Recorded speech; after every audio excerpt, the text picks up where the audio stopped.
When you're a perfectionist leader, you shame your players or your teammates, excuse me, when they make a mistake, hoping that they'll feel bad, so bad about it that they'll get better because they don't want to feel that pain again.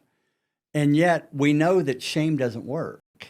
Shame only makes it worse. The shame the next time you made the mistake and you got yelled at it, the next time you're in that situation, you're not even going to make an effort because you don't want to be yelled at. You're describing a shift, a commitment to excellence, which is, look, um, we all. I want you to fail forward, and I don't want mediocrity.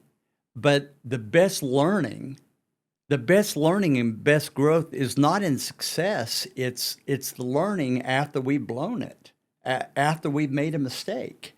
And yet you had to make a really important pivot to be able to start coaching like that. Because I remember when we first met several years ago, if you were having a losing record, you were down in the dumps. Oh yeah. And yet, if you were winning, oh my gosh. And when you, so you had to become comfortable with those times that things weren't going well. And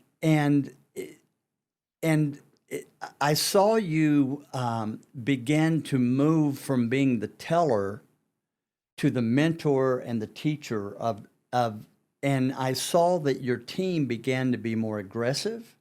They were not afraid to make mistakes. And what blew me away when I would come to your matches, when they made a mistake, you couldn't tell on their faces and in their body language if they had just had an incredible comeback in a rally, or if they had just blown it. You couldn't tell because they were always their body language and their energy and their enthusiasm and their support of each other was off the charts. I'll never forget that.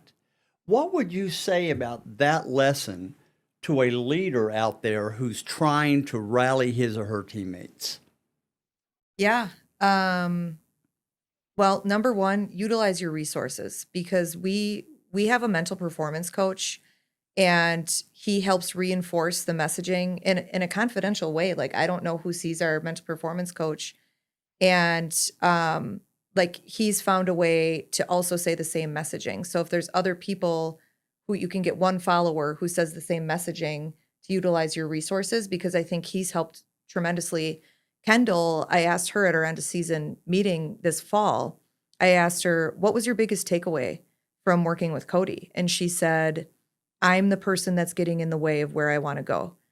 And I was like, oh my gosh, Cody's worth every penny because if every single one of our players is saying that, then they're not blaming each other. They're not blaming the teammates. They're not hating on the coaches. And they're not hating on themselves either. They're evaluating themselves Yes. and saying, okay, what can I do to get better? And it doesn't mean I get better as a person. It means how can I get better as a steward of the gifts that I've been given? That's a Yeah. whole different thing. Yep. Yeah. Focus on breath work. Be mindful. We practice stuff like that all the time.